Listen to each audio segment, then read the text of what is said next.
Yo, what's up, everybody? It's Rick from Only Football. We are bringing you another episode today. We're going to do top five, top five, top five, followed by week 16 predictions. Hold up, wait. I'm Rich, bitch, and fantasy talk. Stay tuned.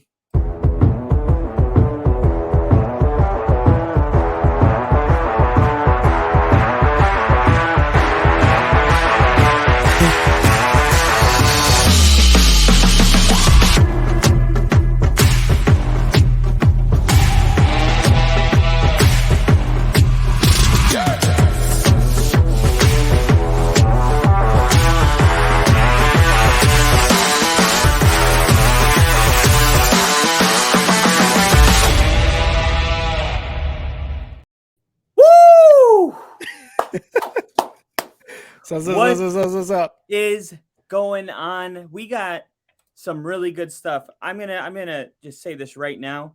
We have 14 playoff games this week. 14 Yeah, we do. Playoff games. Only 2 games out of 16 mean absolutely nothing. We're gonna get into it. How are you doing, Rick? It's so good to see you again. Yeah, man, it's good to see you as well as all the people viewing. I know I missed Monday's episode, but like you said, Christmas duty calls. It's that time of year. You got to get with the family, and that means sometimes making an airport run, but I'm glad you held it down for Only Football. Hell yeah, man.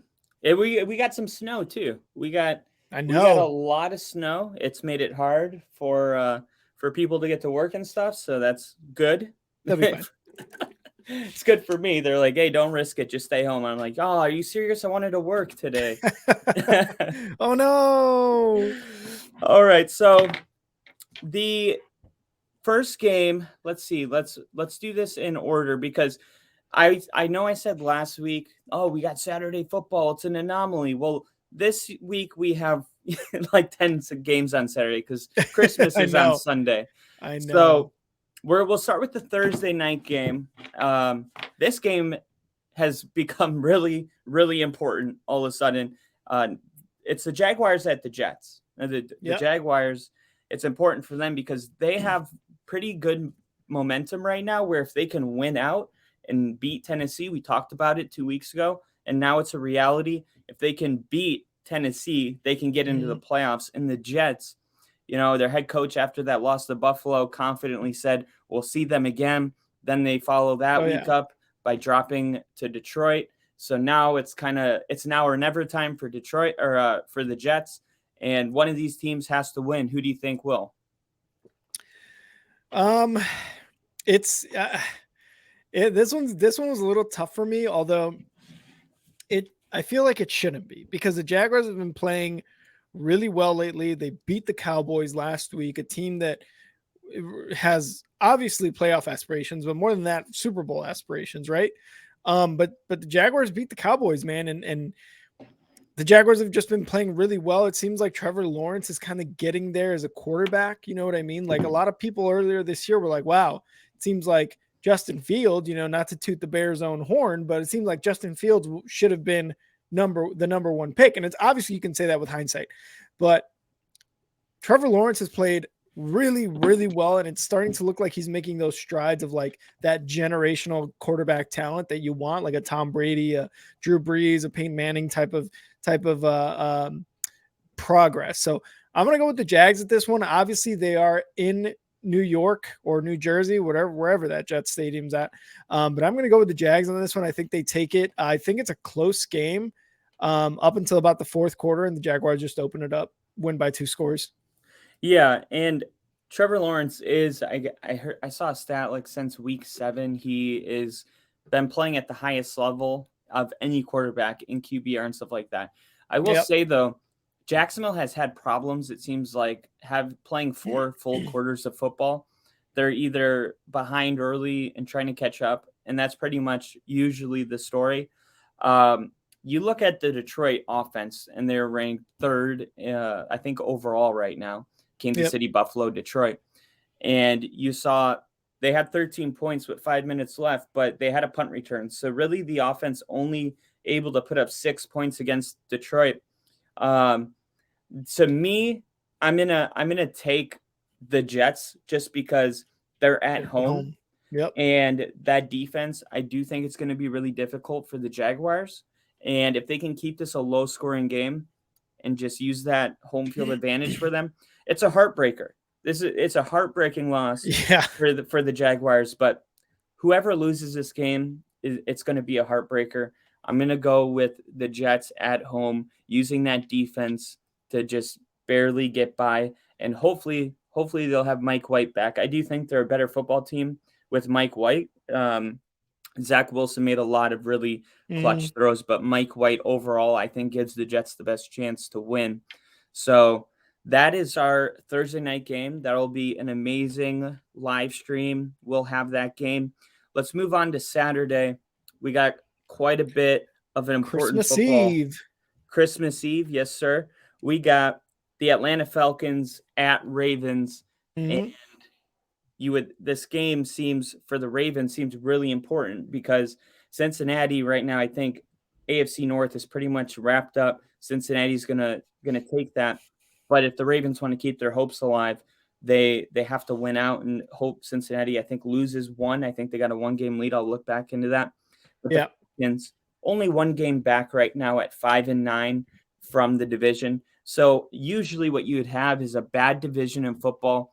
All 3 of those teams would be playing for nothing as of 4 weeks ago. But when the division leader is only 6-8, or has a one more game win, 1 win more, then all of a sudden all of the shitty teams are playing meaningful football, which is great because that delivers a better product to us. So I think the Falcons are going to try to give them their best shot. I mean, it must feel good to be 5-9, knowing you can get into the ticket, get into the dance, and anything can happen. So I'm going to take the Ravens with Lamar Jackson eyeing his return here, but I expect the Falcons to give them their best shot, and the Ravens have been really kind of just bad lately. So I don't feel good about it. I don't feel good about it. No, and I don't either. I'm also taking the Ravens in this one, and I hope Lamar Jackson makes his return because this Ravens team looks like straight crap without him. It just looks bad, dude. It looks bad without him. Tyler Huntley, for whatever reason, they just run the offense the same as they would as if Lamar Jackson was in the game with Tyler Huntley, and it just doesn't end up being the same thing, obviously, right? J.K. Dobbins looks like he is just struggling to run. He still gets over 100 yards, but he looks like he has no legs under him anytime he comes off the field. He's just struggling, right? And then the Falcons, the Falcons have just been kind of like on a downward slide ever since, again, that Carolina game. Really, it was just like, oh, the Falcons look pretty good, and then that Carolina game happened, and it was like, no, not that good. Actually, they're pretty bad. So Ravens at home, with or without, or it depends on if they're with or without Lamar Jackson. If this is going to be like a big win or somewhat of a close game. He did miss his 8th straight practice, so that's not looking good. It is Wednesday already, but they got until Friday. So we'll see what happens. And then real quick in the comments, I want to say what's up to Liam Wolf. What's up, Liam? What up? Thanks for joining us here on Only Football. But yeah, I got the Ravens, man. Yeah, and we'll see. 9-5, they still could potentially say, hey, forget about winning the division.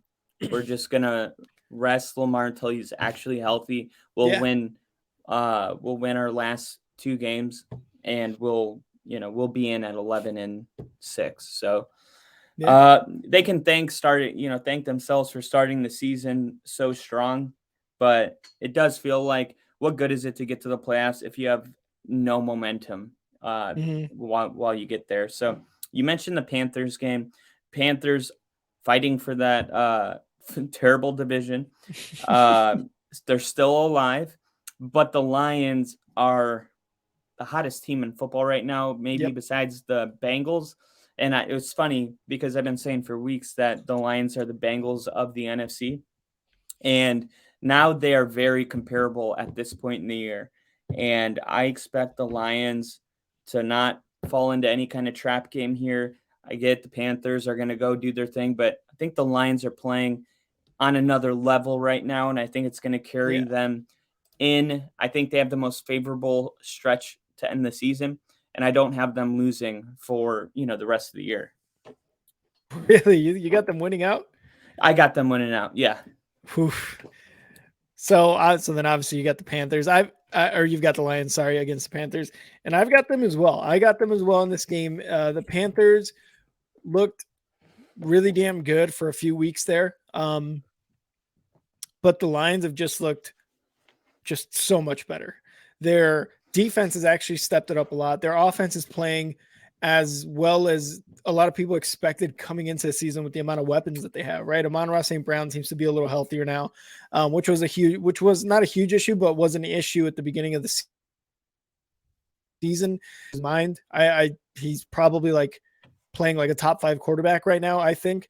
And, he's just making this Lions offense look exactly how, Dan Campbell wanted it to look. It just looks good. It looks really, really good. Jared Goff was a first round pick for a reason, and he's starting to show why. The Panthers have a really good defense. They can get some stuff going on the offense. If DJ Moore and Darnold can really get that connection early in the game, I think their rushing is pretty good, but I can't see them beating the Lions. And, again, Darnold solid with DJ Moore going downfield, but I think this Lions team is too much for them. The Lions beat the Panthers in Carolina. Yeah, and you mentioned Jared Goff being a first round pick. I think it's kind of for the elder coaches in the NFL, it's kind of an eye opener about what can happen to a quarterback when there's not a lot of pressure on him and you just let them develop. Like, how many times have we seen people just be like, Jared Goff, we know what he is. I mean, when he was in the Rams, his career could have been over. In Detroit, they had him for a whole year, right? They only win one game, and they go into the offseason, and you would think that this is like, hey, we have to address the quarterback. But no, they stick with him, and now he's playing at a ridiculously highest level of his career. And that's just cool to see once in a while that a player, when you've kind of already written him off, doesn't write back other than Geno Smith. You can only do that if you're Geno. Well, we'll move on to your favorite game.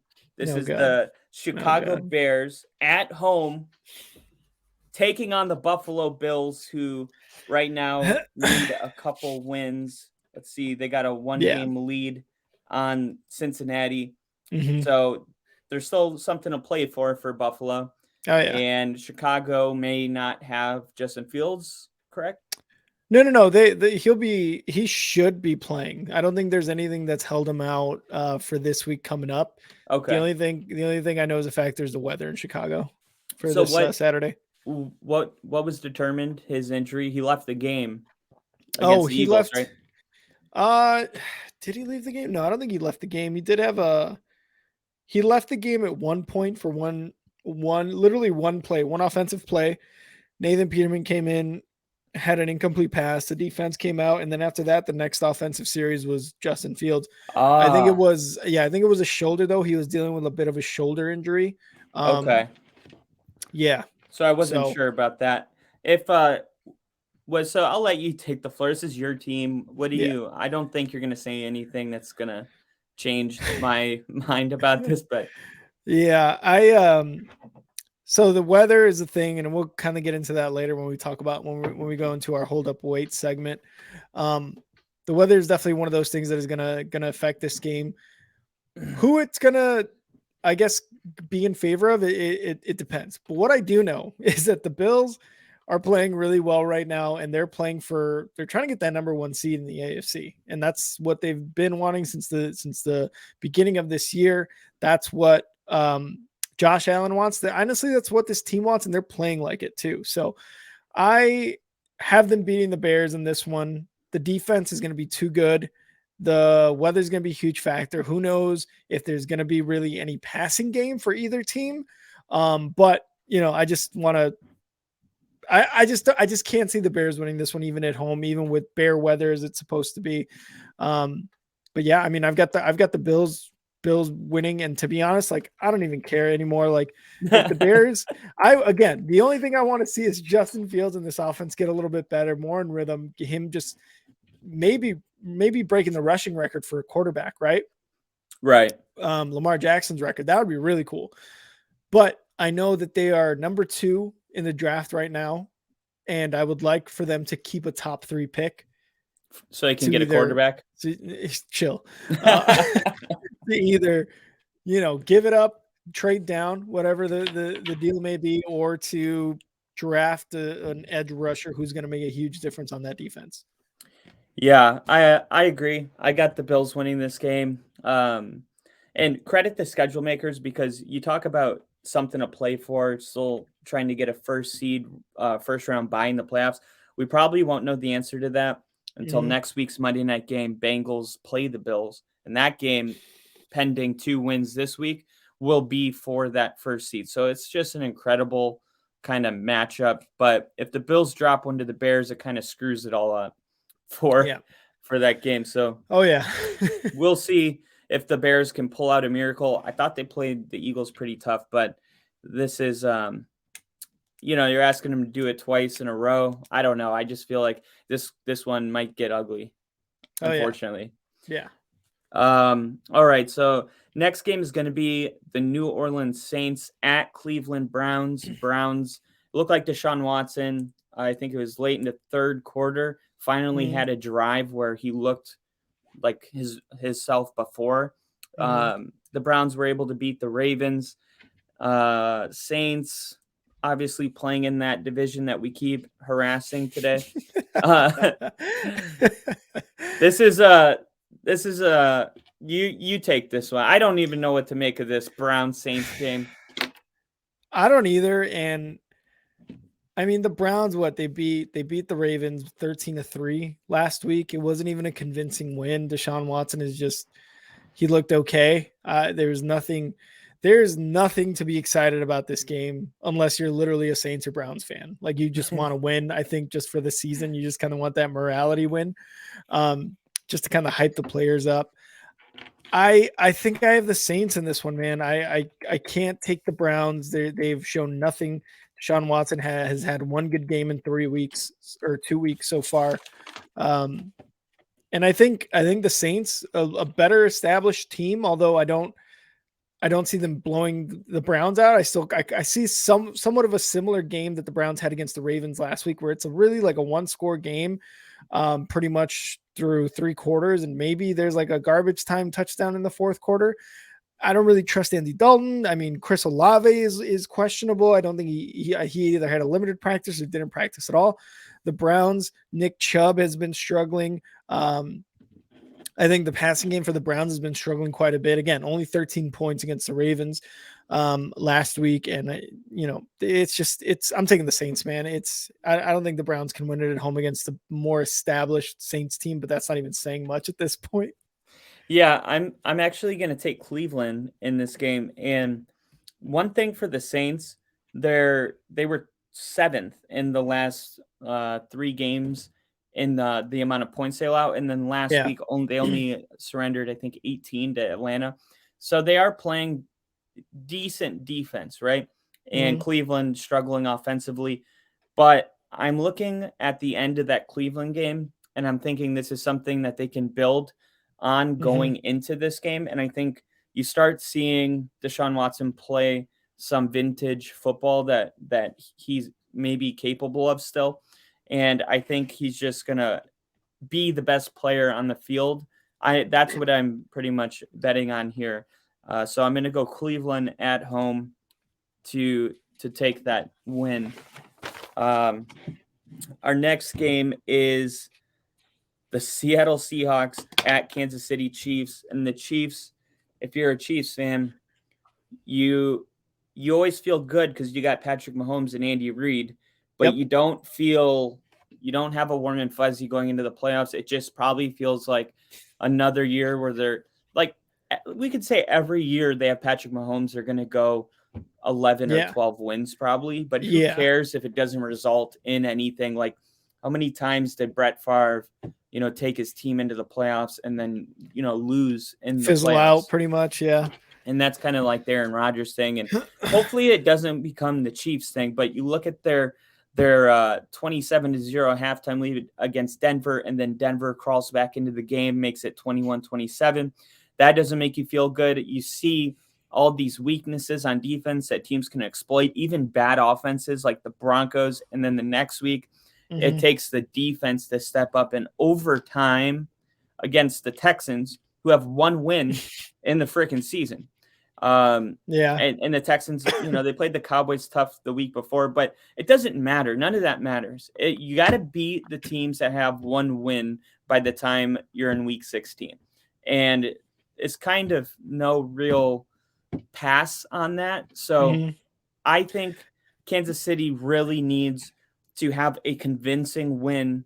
And I think here's the thing. They're at home, and they haven't been at home for a month. And I think they might just be a team that plays different at home. And I think this may be exactly what the doctor ordered for this team. And I have them rolling the Seahawks. Oh, really? You got them rolling at home? Yeah. Wow. I want to stick up for the Chiefs against that in that Houston game. What I want to say is like difficult because the difference between the Chiefs barely beating the Houston Texans and like the Vikings this year is like the Vikings have not had a successful season like the Chiefs had. The Chiefs can do that against one-win teams and not necessarily be as scrutinized for it as like a team like the Vikings, because the Chiefs are just good and they can do that. Again, what did we say about them against the Chargers, right? They were down 2 scores going into like the second half, and you see that. And if you've got Patrick Mahomes and the Chiefs, you're the Chiefs, you could just be like, okay, yeah, this isn't a huge deficit really to overcome if you're a Chiefs fan and you got Patty Mahomes, right? Right. So I don't want to necessarily like give them hell for almost losing to the Texans, because I mean, they're bound for a week like that, right? I mean, the Chiefs can only sustain that consistent success for so long before it's like, okay, it's week 15. Like we've got an 11-win record or this or that, right? And whatever, we may not be playing our best football this week against the Texans, but we're still going to make the playoffs and we're still consistently good. So either way, I'm taking the Chiefs to win this. I don't know if they're going to roll the Seahawks just because it is later into the season and we saw what happened in Houston. But on the other end of the spectrum, they could easily be like, we saw what happened. Let's not go into this game as like sure of ourselves that we're going to win this game, right? So just to hit the comments here in a bit, Liam heard that Trace McSorley is starting. Don't know if that's true. Then he goes on to say he's not even on the Ravens. Not sure why people are saying that. You're right. He is not on the Ravens, Liam, but he is on the Cardinals, and Colt McCoy is out. But we will get to that game a little bit later. We got Antonio Tony. That's one of my uncles. What's up, guys? Sorry to interrupt, but fuck the Packers. Thank you. Thank you for saying that. Thank you for saying that. Because Kyle's got his Packers gear and his family, who is huge Green Bay fan. So, thank you for saying that. Thank you for saying that. Sorry, it's Kyle's bringing Packers gear. It got kind of cold in here. Oh God. There we go. Those are the most disgusting colors I've ever seen in my life. Anyway, let's move on. I'll tell you really quick. I had to get these for the game that I went to against Minnesota last year, and I packed them away, and it finally got cold here, so I was digging for some gloves, and they still had the hand warmers packed inside from the game. He said, hell no. Good. He took them off. He took them off. All right, our next game, we have got the Giants going into Minnesota, taking on the Vikings. We got Skull.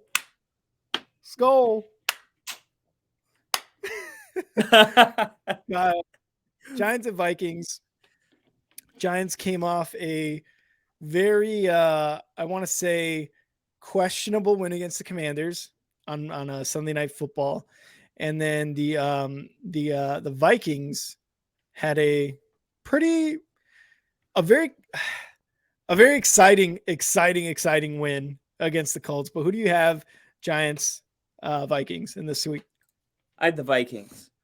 The Giants and the Commanders, I don't think they're that great, and I really hope both of them miss the playoffs because I don't want to see them play in the playoffs. But I think the Vikings, look, they got to a bad start. I'm sure that that's what they've been hearing about all week is start fast. And the Vikings have played in a lot of close games, but they've also, Kirk Cousins, I think, leads the NFL right now in winning touchdown drives. So the Vikings are going to play in a lot of close games. I wouldn't even exclude this from it. But if it's week 16 and you only have 3 losses, that means that you're a good football team. Like if you were a faker, you would have been exploited by now. Like the Jets, like the Seahawks, even like the Giants. So I'm going to go with the team that is at least we know for real better than the Giants. Yeah, Justin Jefferson, baby. Yeah, man, JJ is so good. I'm gonna have to go with the Vikings too. The Giants had a lot of help from the refs on Sunday Night Football. They're not a very consistent team, although they have shown that they're pretty resilient in the last couple of weeks. But I can't see the Giants beating the Vikings, especially after the Vikings came back from 33-0 at halftime. The Vikings are just getting these types of wins, man, this year, and it might be their year. It might not. With the way games have been going this year, it seems to like plays are going their way, but the Giants are going to need a lot of help from the refs, I think, again this week to kind of, get a win, if even in Minnesota. So I'm taking the Vikings as well. Yeah, I just can't see Daniel Jones and Saquon doing this all on their own. Although their defense against the Commanders was really good. Thibodeau, oh man, he was amazing against the Commanders on Sunday. And the Giants going into that Commanders game were ranked 32nd in their previous 3 games in points allowed. They were the worst defense in points allowed the last 3. So that was a big, they stepped up big time in that game. But the Commanders offense is not the Vikings offense. So I am expecting the Vikings to kind of pick apart the Giants on defense, and we'll see if Daniel Jones has it in him to try to keep it a ball game, but I can see this one kind of being in control in the third quarter. All right. So we have perhaps one of the hottest teams in the NFL, the Cincinnati Bengals, taking on Mac Jones and the Patriots coming off of a game where they were tied. And I think, hey, remember when the LeBron was in the finals and what was it? I forgot his name. He didn't know how much time was left, and he didn't something Smith Jr. J.R. Smith. Yeah. I feel like the Patriots thought that they were down a touchdown. They did the opposite of what J.R. Smith did. Yeah. I was like, bro, you guys can just take a knee and go into overtime. Like, this isn't it. It's like somebody told them, like, this will be your last play ever. So that is probably, that will go down in history as just probably the most embarrassing way to lose. I mean, just in all aspects. It's top. That is a blemish on Belichick's career. It really is. All right, so I got the Bengals winning this game. I think the Bengals are continuing to have something to play for, not just the division, only a 1-game lead on the Ravens, but if they can win and Buffalo can manage to lose a couple, now we're talking home field advantage, and I think that is really, really big because the Bengals have shown that they can beat the best teams in the AFC, where Kansas City has shown that they can't. So I think the Bengals want to play a game at home. They don't want to go to Kansas City. They don't want to go to Buffalo. These are really important. You got to take care of business against the Patriots, who don't have a lot to love. You can make an argument they're the worst 500 team in the NFL right now. Less touchdown passes than the Broncos for the Patriots. So Russell Wilson, more bathrooms in his house than Patriots passing touchdowns. I'm going to go with the Bengals. Joe Burrow had 4 touchdown passes in the second half last week. I mean, the Bengals, what no one's talking about is how underrated that defense is playing. They forced 4 turnovers on Tom Brady, tying his career high. The Bengals are playing good football on all aspects, special teams, defense, offense. I wouldn't want to play the Bengals right now, especially a Patriots team that has nothing good going for them. Dude, how embarrassed are you to be Mac Jones right now after just getting stiff armed by Chandler Jones as he walked into the touchdown? Sit down. He literally just put his hand, bam. Look, Yeah. point of POV. You're Mac Jones, and this is Chandler Jones's hand. That's what happened, man. He got absolutely just embarrassed. Kind of like Chris Connie got embarrassed by Derrick Henry a few years ago when he just stiff armed the absolute living hell out of him on the sidelines. That was Mac Jones. He was Chris Connie, and Chandler Jones was Derrick Henry. I'm also taking the Bengals in this. They're playing amazing football. They're playing really, really, really well. Pirine. I don't know. I forget how to pronounce his last name. Pirine doing really well. Joe Mixon may be back this week. I'm not entirely sure. But even if they do, that's just an added bonus for the Bengals. They're playing really well. Like you said, their defense is playing extremely well. It doesn't look like Joe Burrow and these guys are going to slow down anytime soon. The only caveat I will put out there is after that loss, I feel like Bill Belichick is going to want this win so bad that he is going to, if need be, he will pull Mac Jones out again and throw in Bailey Zappi. It'll be Zappi hour for the Patriots. And who knows how that'll go.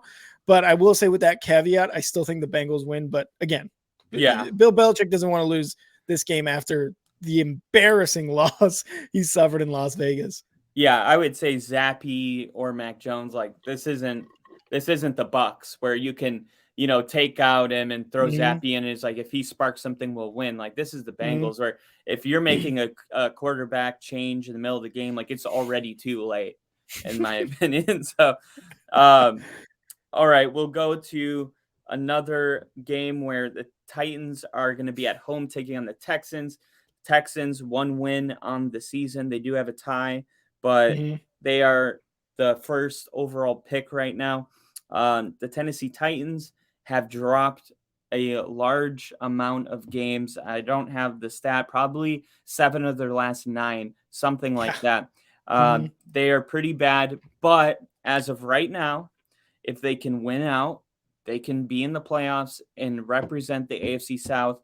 But the Jaguars are playing better. They're playing hotter, and they're probably thinking it's only a matter of time before we put you in your place week 18. So Titans at home, got the crowd involved. I'm going to take the Titans to win this game. It's going to be good for, that week 18. It's going to build some suspense into that game. The Titans did play really tough against the Chargers last week, but Justin Herbert just did some stuff with his arm that few can do. So I'm going to go with the Titans to beat the Texans. But the Texans, you got to be careful with them because they're playing really good football right now. If they can play like that against the Cowboys and then play like that against the Chiefs, I have no reason to believe that they can't beat a Titans team. But I'm going to tell myself that they are exhausted all their energy on those two teams, and they're going to come into this game perhaps tired.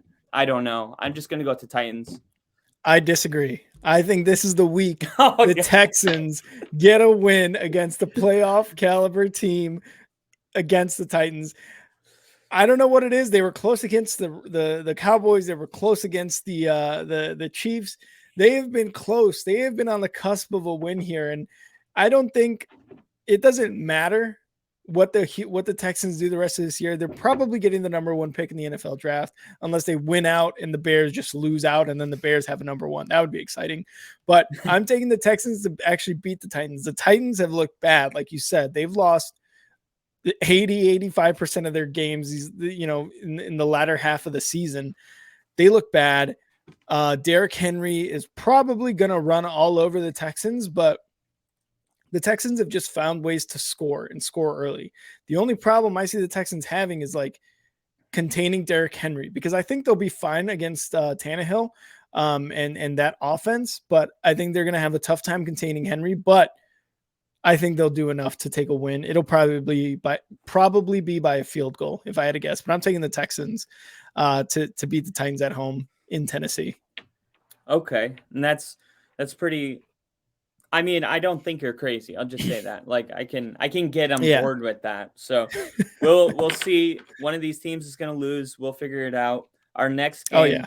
is the Commanders, who obviously kind of gut wrenching there at the end with the Mhm. penalty and then the pass interference. But at the end of the day, you shouldn't be in that position that late in the ball game. So I'm going to say they still lost the game just because they were losing by a touchdown and a 2-point conversion. So we can't forget that. The True. 49ers probably, they are the best defense in the NFL, but probably found a hidden gem in Brock Purdy. He is everything I think Shanahan wants. And really quick, I'm going to say this. If you look at Kyle Shanahan, like one of the things that people critique with him is that he doesn't like when quarterbacks kind of get out of the box and start doing their own thing, like Patrick Mahomes and stuff like that. He really wants the quarterback to stay in the system. He's like, the play is designed. If everybody does exactly the right thing, it'll be there. And I think he likes that about Brock Purdy, is that he is very submissive to everything Kyle Shanahan wants him to do. And I think it's working out for the 49ers. I think Commanders are going to be desperate for a win, trying to stay in the playoffs, holding a playoff spot. But I do think that the 49ers at home, that's just way too much to ask for the Commanders. And the 49ers, they are not just trying to make it to the playoffs safe, right? If they can become a second seed, then they play worse opponents in the playoffs. So I think they do want to be a 2 seed, and they're gonna do whatever they can to try to take that from the Vikings, because right now the Vikings have a 1-game lead on the 49ers. But after this week, who knows? I bet a lot of 49er fans are going to be cheering on the Giants this week. Yeah, I'm also taking the 49ers in this. The Commanders had a heartbreaking loss. Again, on Sunday Night Football against the Giants, they just got screwed over, I think, in my opinion, right? And the 49ers, like you said, they found a very I don't know what you said, submissive. I want to use another word, but he knows what the play is and he focuses on it. He knows that he has the time to make the play, because of that offensive line that the 49ers have. And he's able to just execute the play as perfect as like you're saying, the head coach wants, right? Like he's just doing it, man. And it's tough to find a guy like that, especially with Shanahan, right? Like he wanted to make Trey Lance a thing. He got hurt, right? And he's like, all right, well, I got to go with Jimmy G. No, Brock Purdy seems to be the guy. So they killed the Seahawks. They scored 3 touchdowns in a row before the Seahawks even scored, or maybe they scored like a field goal. This defense is playing really well. The 49ers in general are just very, very good. Brock Purdy might lead them into the playoffs, and just luckily can be able to kind of rest assured that he's got a lot of talent around him that will back him up if need be. Like it won't just have to be the Brock Purdy show, kind of like it is with Mahomes, in Kansas City. But yeah, I'm taking the 49ers to beat the Commanders this week. And I think that's a pretty easy pick. The Commanders just, Tyler Heineke is good. Again, we've kind of talked about what sort of like emotional, thing he brings to the game whenever he starts the game. He looks like a guy who wants to win every single time. And, obviously they're competitors, but Taylor Heineke looks like he wants to win every time, because he's like, I want to be the guy. I want to be one of those guys, right, in Washington. So They're doing well, but the 49ers are just going to be too much for them to handle. So yeah, I got the 49ers in this, easy. Yeah, and also like those emotional elements, like he brings an emotional kind of advantage, whatever. Like that stuff works in certain brackets. Like that'll work against the Giants, that'll work against, the Steelers and whatever. Mm-hmm. But once you get into this bracket, like pure emotion and leadership sometimes doesn't just pull you through. That's why Tim Tebow got destroyed by the Patriots in the divisional round. The emotion, we could beat the Steelers in the wild card, but the emotion eventually only can take you so far. So God said, I've actually got the Patriots in this one, brother. Sorry. Real quick before we move on, I just want to thank everybody for joining us here on Only Football, brought to you by Star 6 Media. If you're liking what we are bringing you, hit that subscribe button, hit that like button, hit that share button. Be like Chandler Jones to Mac Jones and smash that like button as if it was Mac Jones. But yeah, let's move on to NFC East division game. All right. So last time this game happened, the Cowboys lost, and it was really hyped up because the Cowboys were on a winning streak. But remember, they had Cooper Rush. So playing with Cooper Rush versus Dak Prescott. Now, I mentioned this before. I have the Eagles winning this game, but I'm going to explain something. When what's his name? When Dak Prescott, obviously they prefer Dak Prescott over Cooper Rush, but I'm not sure if I think he is better, but you got to be careful what you're asking him to do, because when you're asking him to throw the ball more than, I think it was 34, here it is, 35 pass attempts or more, meaning they're in a shootout. Jesus. He has a 16-24 record. That is under 500. That is not good. But if you only ask him to throw 34 or fewer, he's 44-13. You can beat the Eagles if the run game is going really well.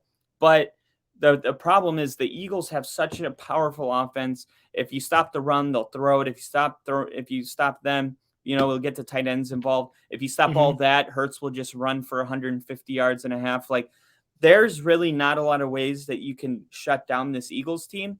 And with the way the Cowboys have been playing defense lately, that was what was allowing them to win when Cooper Rush was playing, was that Micah Parsons and that defense was just nasty. They were getting after it. Now you see them giving up a lot of points to the Jaguars, and then the week before. And they're not the same unit right now defensively. And because of that, Dak Prescott has to throw the ball more. And when you ask him to be a gunslinger, they lose the football game. So take that for what it's worth. But as long as Dallas's defense is gone and forgotten, as far as being a top 5 defense, I'm going to go with the Eagles, who have not changed and have always been that guy. They've always been that team. We know who the Eagles are. We figured it out like by week 4, and they haven't digressed. But that one Commanders game that they lost, it was a fluke. The Eagles are the best team in the NFL. NFL, wow. Kyle's going NFL with the Eagles. I like it. I am gonna go on the other way. I'm going Cowboys. What? I'm taking the Dallas home, and the reason being is that Jalen Hurts is up in the air right now if he's gonna play. From what I hear, he may or may not play. And the thing is, he shouldn't play. Honestly, he shouldn't play. Because can they beat the Cowboys with Jalen Hurts? I think so. I mean, they just struggled. They beat the Bears by 5 points. So it was somewhat of a struggle, right? Jalen Hurts couldn't get anything going through the air. So he was struggling a bit. The Cowboys still have a very, very good defense. Micah Parsons is going to want every single part of Jalen Hurts. And indeed. And I don't know. I think you want to protect Jalen Hurts for the playoffs, although I feel like it's kind of like a terrible take on my end to be like, protect him for the playoffs, right? Like, he's going to lead you to the Super Bowl. They want to beat the Cowboys. Everybody in the NFC East wants to beat each other. Every division rival wants to beat each other. I think the Cowboys take it because Dak Prescott is going to play a really good game against the Eagles, and I don't think Jalen Hurts is going to play. If Jalen Hurts does play, it'll probably be a closer game, but I think the Cowboys are going to win on their defense, and Dak Prescott having a much better game. CeeDee Lamb, I feel like, is going to go absolutely crazy in this game too. There's going to be a lot of chippiness because they know what's at stake here. The Cowboys know if we can get a win here, we can get closer to taking the East crown. But if we can, and if we lose, right, we're going to be a wild card team regardless. Yeah, right? They're not taking. There's like I don't have. There's the like Eagles a 1% chance, right? Yeah. I think the Eagles would have to lose every single game, and then it would go based on strength of schedule because they would split the head-to-head. Because the Eagles would have to lose this week. So, I mean, if you're the Cowboys, you've already clinched the playoffs. Yeah. But this so is either of these teams, but I guess it's really just the division hatred that's going to drive this game. But I would rather, as the Cowboys, go into the playoffs in a good rhythm we beat the Eagles. Can they beat us a third time, or can they beat us a third time out of 3 games? Can they beat us more than once, or we have a better shot in the playoffs if they meet, right? So yeah, I got the Cowboys in this at home. And it's interesting because if the Cowboys, we talked automatic wild card, that drops them to 5. And in the wild card week, 6 plays 2, 5 plays 3, whatever. Assuming that the bottom 2 seeds in the NFC would lose, the Cowboys would end up playing the Eagles in the first round of the division round. Yep. So if you're the Eagles, I wouldn't throw Hurts out there unless he's absolutely healthy, because there is a great chance that you're going to see this game on divisional week.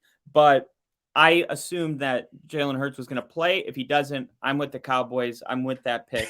But no, I'm serious though. Like it's a good reason to want to pick the Cowboys, right? Like I'm not. Yeah, I don't think I'm crazy. Have their best player. Exactly. I don't think I'm crazy to say that the Cowboys can beat the Eagles without Jalen Hurts. Oh, you're not at all. They're likely to, probably. I wonder what DraftKings. Mm-hmm. I wonder what they think, because no, you're totally right. I mean, it's not like a crazy take. Like right now, it's Eagles are favored to lose by 5. Oh wow! See, yeah, because they're assuming Hurts isn't going to play. So you're spot on. It said that they weren't ruling Fields out or Hurts out yet. So until they do, I'm gonna strategy. Exactly. All right. Great discussion right there. We're going to move on, though, to a next game. The Las Vegas Raiders at Steelers. I told you there's 14 playoff games. That means there was 2 that weren't, and I have this one circled as a meaningless game. Not to give you guys nothing to be excited about in this game, but, I mean, you got 2 teams that combined for 12 wins and 16 losses, both under 500. The Raiders kind of started getting something together. There's something you can build off of going to next year. And the Steelers, I guess, Kenny Pickett, you're kind of learning if he's going to be your guy going into the next year. And these last couple games for him are probably paramount to securing this job. That's really the only things I can say about excitement. I have to pick one, though, and I'm going to take the Steelers at home. Yeah, I'm going with the Steelers as well.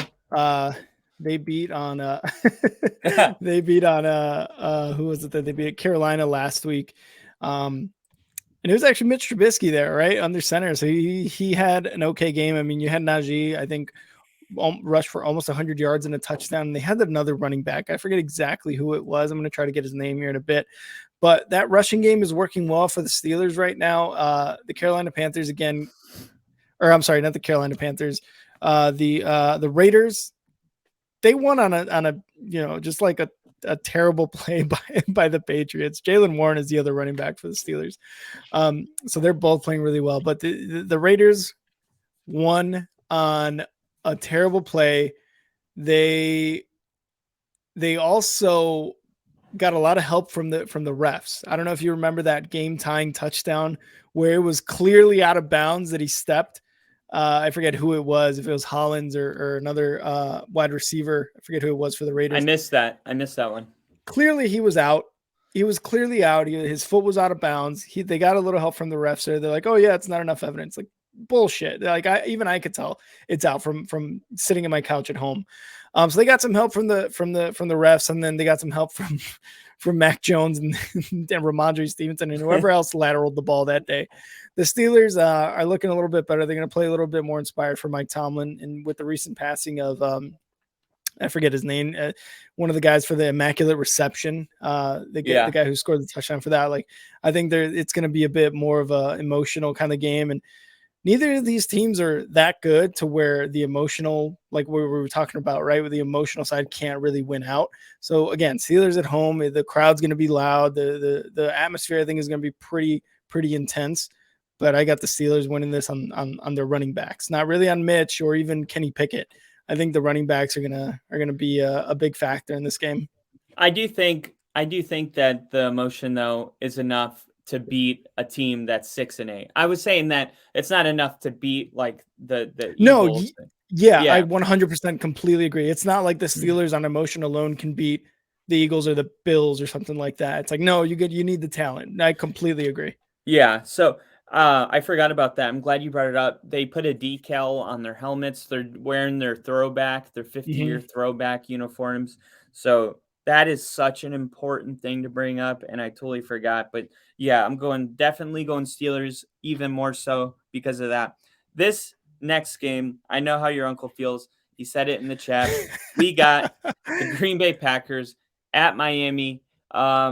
This is a game that, as a guy that grew up in Wisconsin, has family in Miami, this is a game that my family likes to go to every year. They'll be there this year. This is so different for the Packers, right? They play in December, Lambeau, -2 at kickoff, wind chill, -13. Now they're in Miami, soaking up in the sun. Yep.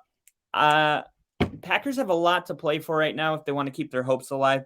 And all they have to do, I think they have to win out, and they need some of these other teams to lose, right? It's not over.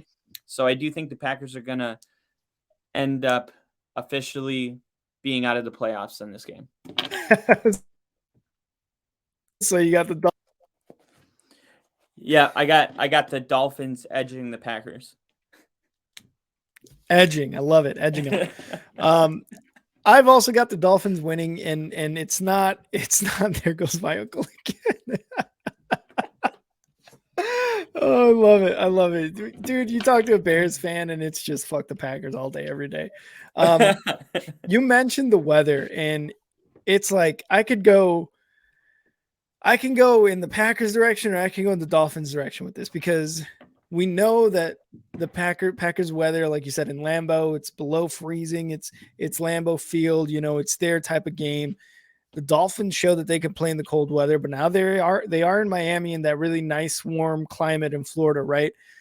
Aaron Rodgers, I mean, hey man, it's Aaron Rodgers playing in really nice conditions. I think he can get it done, right? Like, he can absolutely get the win. I don't think so, though. I don't think so for this week.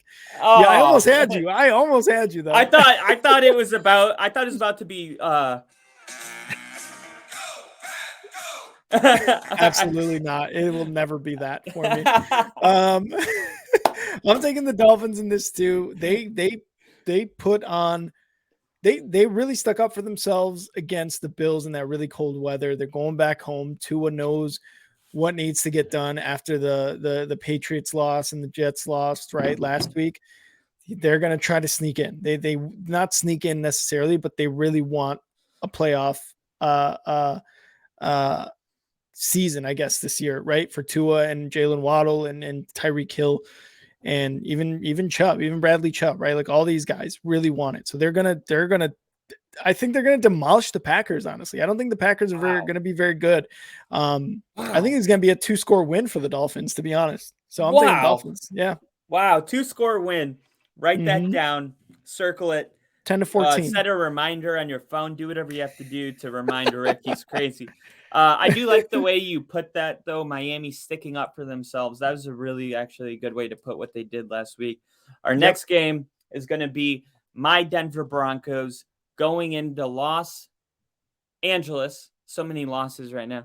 Like, the bad losses, like in the record. I can't remember. Los Angeles. All right. They're playing the Rams. Both of these teams have 8 wins combined, 20 losses. They say there's always something to play for when you're in the NFL. If it's not postseason, and that's all fans care about, there's players playing for job security.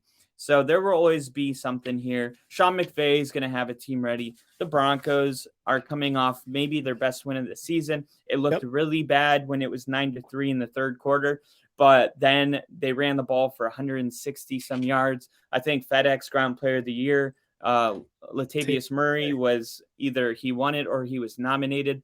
But I did like what I was seeing from the running game. They were doing this thing where they would run the ball and they would pull a guard, and then he would kind of lead, and they just kept doing it over and over until they were able to stop it. They weren't, but that's the Cardinals. This is the Rams. I don't know if Aaron Donald's playing. I would be surprised if I saw him in this game. So I'm going to go with my Broncos, because not only will I mostly always pick them, but I'm definitely going to pick them if they're going against a team as bad as we are this year. So give me the Broncos to get the Christmas dub on the road and get back home to open up presents with the family in Denver. Yep. I'm taking the Broncos in this one too, man. Yes! It's Russ Wilson. You know, I said earlier, God was like, no thanks, Tim Tebow. I'm going with the Patriots. I think God's on Russ's side this time. He's going with the Broncos against the Rams.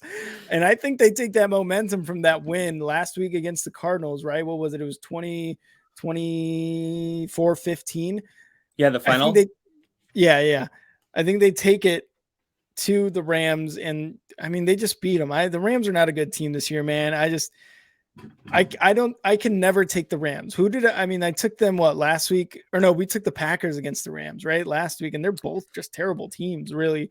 We saw that schedule for week 15, and we're like, Rams Packers week 15. Oh man, that's going to be a good one. Both the teams kind of suck. The Packers need to win out in order to make the playoffs. The Rams are nowhere near the playoffs. I love how the Packers are so much worse than Miami, and if the Packers win, they're one game apart. Like that is. It's such a weird season. I think. Well, I think the Packers. It's just a weird season. I think the Packers turned a corner like 3 weeks ago, and nobody's caught up to it yet. Once Watson became Rodgers' guy, they started playing better football. But it's going to be a good game in Miami, I think. You're like, it's going to be over. It's going to be over. It's going to be over for the Packers this week because the Lions are so much better than them this season, I think. And that was after they went 1-6, right? So, or the Vikings and the Vikings and the Lions, I think. Yeah, I think the Lions definitely definitely turned the corner and just became better than the Packers. Remember, I had them finishing 4th and the Bears 3rd. So that just goes to show you a little something, right? But I'm taking the Broncos again. Patrick Surtain, Pro Bowler. This defense deserves to be on the Pro Bowl on its own. Because they've had 3 picks on Sunday. Yeah, they've had injuries. They traded away Bradley Chubb. This offense has had a lot of injuries. And, mark my words, again, December 21st, 2022, this Broncos offense is going to be in the playoffs next year, 100%. Really? Yeah, I think so. Oh. Kyle's crying. Kyle's such a baby. Look at him crying. It's been a while. No, man, this Broncos team is going to be good next year, I think so. And I mean, they're just kind of going through a tough transition right now with, having to be sponsored by Walmart or whatever. And, Russ Wilson, Russ Wilson having to kind of navigate a new offense without a wrist sleeve thing. So, is it save money, live better? Is that the phrase? Walmart save money? I think their like phrase is pay our workers less money so you can buy cheaper or something like that. Yeah, I think it's save money, live better. So maybe we'll save money, play better next year. There you go. We'll see. All right, we got the Bucks and the Cardinals on a classic Sunday night football matchup. Christmas Day. Going to savor these last ones because when it's April and I'm withdrawing from football, the nostalgia of hearing Chris Collinsworth calling a game, I'm going to miss it. It's going to be gone. And I'm going to say, I didn't appreciate it when it was still there. So I will definitely be watching this game. I think Tampa absolutely needs to get a win. And the Cardinals, I think, are the worst team in football right now. And I'm going to take, there's an in-depth conversation with a Cardinals fan that kind of broke down the state of the team and what's wrong with them. And when you really break down the dysfunction and the injuries, I think you can make a really good argument that they're the worst team in the NFL because there's nothing that they can do well. Like there's not one. That's true. That is very true. So I think the Bucks get this win. Yeah. I'm going to use the bathroom really quick while you. Yeah. Real quick though, I do want to say what's up, JST Killer. What's up, dude? Nice to see you in the stream. Thanks for tuning in and being in the comments. Appreciate it. Bucks at Cardinals, Sunday Night Football. Liam, you said this earlier, right? Trace McSorley. You mentioned Trace McSorley. Not on the Ravens, but on the Cardinals. And the Cardinals are ruling out Colt McCoy in this game. So they are turning to Trace McSorley to start this game against the Bucks. Not Not sure what to do with that information other than predict the Bucks win. I'm taking the Bucks to win this one too. Tom Brady, Sunday Night Football, Christmas Day. This is what he has done his entire career, is win games like this. So I'm definitely taking the Bucks to beat the Cardinals in this one. It's like you said, Kyle. I mean, the Cardinals can't do anything right. They have DeAndre Hopkins, and that's about it. Kyler Murray is obviously out with an injury, and that's kind of it. That is really kind of it for the Cardinals. Their defense has, been pretty bad ever since I think they traded away Chandler Jones, if I'm not mistaken, before this season. And he was doing really well for them last year. So they do have JJ Watt, and he had a really good game last week, but also JJ Watt can't do it on its own. And he's pretty much on the back end of his career at this point. So it's not like he's like a force to be reckoned with, like a Von Miller really in his later years. JST, Tom Brady needs to retire. I don't think so. I don't think Tom Brady's going to play next year, and he's going to, if he goes to 49ers, he'll win the Super Bowl. I think he's just playing in a bad team right now. Yeah. And I just can't see him retiring after this year. Hell no. After, giving up his entire life and kids for it. So yeah, exactly. He's like, one more year. I need to make it one more year. He's like a fiend. He's like a fiend at the casino at this point. He's like, if I just one more bet and I'll make the rest of my money back. Yes, we did just finish the Chiefs prediction. We both went with the Chiefs to beat the Seahawks. So you're welcome. But yeah, that is the Christmas Day Sunday Night Football game. Bucks and Cardinals. Me and Kyle both have the Bucks. Monday Night Football, Chargers at Colts. I don't know what to make of this one, but Kyle, I'll let you go first. Yeah, so the Colts are going with a brand new quarterback because Nick Foles is taking over for Matt Ryan. Nick Foles, I read on an article, his only game action this year was week 2 against Jacksonville because it was such a lopsided blowout that they put him in. But when I watched the highlights to try to find film on him, there's 2 minutes left and Matt Ryan was still in the game. So I guess maybe he came in for like 2 plays, but he didn't play this year. You can just assume that. So is Nick Foles better than Matt Ryan at this point? Probably, I think, yeah. I think Matt Ryan is working with Kyle Shanahan, made him an MVP, right? He lost some of that stuff that the Falcons have been nothing really to write home about since Shanahan was in San Francisco. So I think we're seeing a guy that peaked about 5 years ago, and now he is crumbling really, really fast in front of our eyes. This is his last year as a starting quarterback in the NFL. He may have already played his last game. So with Nick Foles coming in, I expect the game to be, I'm not going to say, like the Chargers can play decent football because they have Justin Herbert. So I'm going to take the Chargers because I think Justin Herbert is truly a top 5 QB probably right now. If you see the type of throws he can make, there are other great quarterbacks that don't have his talent. He can put a ball in a place that only a few can do. And I think as long as he's on the team, then even in close games, he'll will the team into a victory. I'm taking the Chargers, but I think it's gonna be closer than people think. I'm gonna take the Chargers by like 6. Yeah, I could see that. I could actually see the Chargers winning by 2 scores too against the Colts. The Colts putting up 33 points last week, I think, was just kind of like one of those anomalies.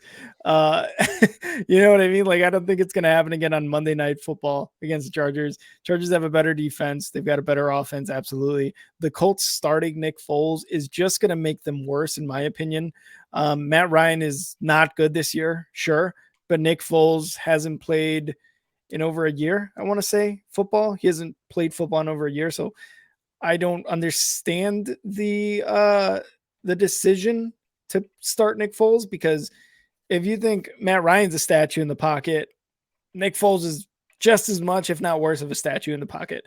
Well, I don't know if I'd say he's better than Matt Ryan at this point. Yeah, I mean, but you can only go up. I think that's the point, right? I guess so, yeah. But I think that's kind of what they were trying to do with oh my God, the rookie quarterback or the second year quarterback that they had. Oh yeah. Sam Ellinger or something. Ellinger. Yeah. Yeah. I think that's kind of what they were doing. And you saw the results. Like it wasn't really up. It wasn't really down. It was more of just the same terrible offense that they were having. So I've got the Chargers being the Colts by more than 2 scores, to be honest. I mean, it's probably going to be a 17-point game. If the Chargers are a team, if there's any team that can, and then this is why, because JST is in the chat, saying the same thing I am. Chargers are making the playoffs after this win. Like they are going to be going into a nice little groove. They're going to make the playoffs this year. Finally, Justin Herbert, like you said, is a very, very good quarterback, and he's playing like it right now. He's just kind of had a couple bad. I mean, it's a Chargers thing. They get a couple bad things go their way, and that's it. That's the Chargers season. They don't go into the playoffs. But I've got the Chargers winning. And then, yeah, I mean, you got the Chargers. I got the Chargers. I don't think we really disagree on anything other than Nick Foles and Matt Ryan. I disagree that the Chargers are winning by 17. Well, you said a couple scores. That could be 10 or 14. So which one are you leaning towards? Like minimum 10, max 14. No 17 though, right? I mean, maybe. maybe. So I think for the most part, maybe disagreed on like 3 or 4, but I think there was a lot of games we agreed on. We didn't agree on the Texans game with the Titans. We didn't agree on, I think, 2 others, but we'll have all that information next week. So definitely a lot of important games to stay tuned in. The playoff picture is really going to start looking probably a lot easier. If a couple teams lose, we can, they'll be mathematically out if they're more than 1 game back, with only 1 game left. This is the playoffs. And this is what I was saying. It's like, even when you're watching the real playoffs, there's only 4 games on a week, maybe tops. So it's really unique that, because next week, then you go into like people starting to sit players. So I really think it's cool that we found ourselves in a 14 game playoff this week. So there's going to be a ton of really, really important football to watch. So stay tuned for all that stuff. We're going to be talking about all that and live streaming games, of course. I will be. And you guys are free to always jump on and blow up the comments like you always do. So let's go to our next segment. Real quick, Kyle, before we do that, let's actually get to the comments here real quick. JST Killer, do you both have the Bills to beat the Bears? Yep, 100%. And like I was talking about earlier, Chargers beat the Colts. Chargers are making the playoffs, and he's even in here talking about Herbert. He said Mahomes and Herbert untouchable QBs, but also he wanted to add Allen in that. And then talking about playoffs, do you think the Lions will make the playoffs? Yes, and they do. Yes, same. Yes, and they do, 100%. And then we got Alpha. Shout out Alpha. Alpha, thanks for making it on. What's up, Alpha? What up? They honestly have a shot, and that's crazy to say. Are you talking about the Lions or the Chargers? Either way, it is crazy to say.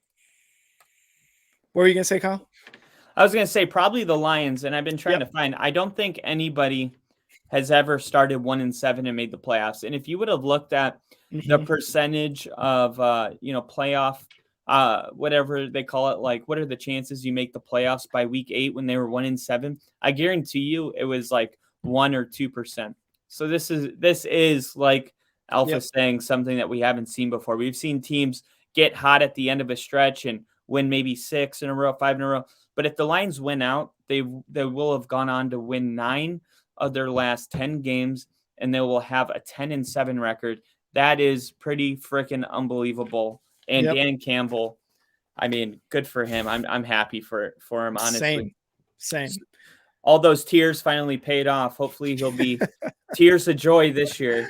And the Lions are going to be like everybody's playoff team. Like everyone that has no one to root for is going to be like, let's go Lions. Yeah. Even me, honestly, I'll be like, yeah, let's go Lions. I'd rather the Lions do something more than the Vikings, to be honest. I like the Lions more than the Vikings. I do too. I absolutely do. So, all right, we're going to go into hold up, wait, and talk about a couple breaking news type things that have happened. So I'll let you go first.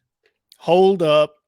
Wait. So we kind of talked about it a little bit. Colts going with Foles over Matt Ryan versus the Chargers. 3 weeks left in the season. Do they continue with Foles? And we did kind of talk about it a little bit, but I want a little bit more of a deep dive, Kyle. What do you think? Do you think this is the right move? You said Foles is better than Ryan at this point of their careers? Is that true? Do you really believe that? I think it's possible. I think there's a real shot. I think Nick Foles and Matt Ryan have one thing in common, that they both went to a Super Bowl, but Mm-hmm. they also have one thing that sets them apart, and that's that Nick Foles won, and he's a Super Bowl MVP. I think if you look at Matt Ryan's body, right? I'm not being weird here, but like you see how like lengthy and skinny he is, and he's very immobile. Like he can't do much.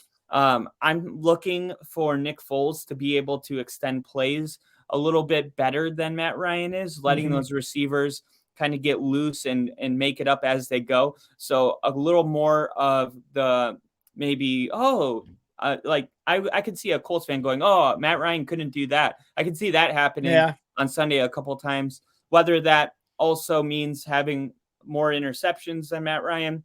But one thing's for sure, he can't fumble more than Matt Ryan, because Matt Ryan has been fumbling literally every time that he's touched the ball this season. I mean, it has been pretty bad, pretty ugly. So yeah, that's my take on it. I think they could be better.